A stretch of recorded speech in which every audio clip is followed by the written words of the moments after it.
Let's get a quick take on this last one. The furor over children being separated from parents at the border resulted in a reversal of the Trump administration's policy that began the controversy a couple of weeks ago.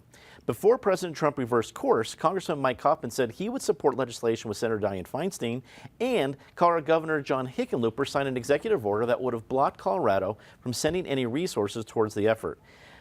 Eric, your quick take on this one. I struggled to find the Colorado connection to this big national story, but seeing those comments from Coffman made me think it sounds like it's pretty important for him to look like he's on the right side on this one. Yeah, hard to do a quick take on this, but I will try. Kaufman, it's all about that district. That district is 20% Latino, but more than that, it is the epicenter. It looks like immigrant America looks, and it's not just Latino immigration, it's all kinds of immigration. I think this whole story out of the border talks about the power of visuals, the power of pictures. You know, you can go back to Vietnam, and what turned the tide in Vietnam was all of a sudden we had a war broadcast in our living room. That's now 40-some years ago. I think the power of pictures is what has made this such a volatile issue, what forced Donald Trump to reverse course, even though he's denying that he reversed course. And then there's a whole separate subject about Melania's jacket yesterday, but we'll leave that alone. There's plenty for the cable channels to hash out. Natasha, your reaction to some of the Colorado reaction to the big story? Well, I think one of the things, there's so many distractions in the political world today, but one of the things that I think we should spend some time focusing on is the polls that came out earlier this week, and there were many of them, but mostly along the same lines that the majority of people opposed the family separation issue.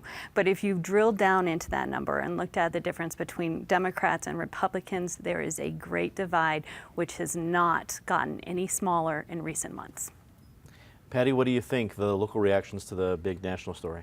Well, Eric's right. Kaufman took the response he needed to. We've got the GEO detention center in Aurora. We interviewed a parent who had been separated from their child at the border, who has been in that detention center. So even though we don't seem to have any kids here, and I think that's a good problem because it's so horrific, we do have people who've been affected by it. And also, to quote Eric, in Texas, South Texas, in June, you do not need to even wear a jacket, much less one with a slogan. David, wrap it up for us.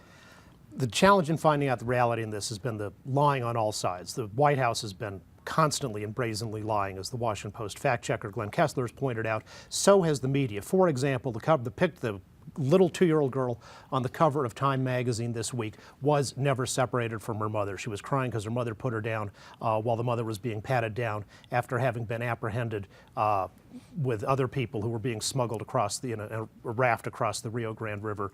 Nobody needs to be detained for more than a couple days if we would just have enough officials who can do asylum interview, the first credible determination interviews, but that's backlogged by weeks and weeks.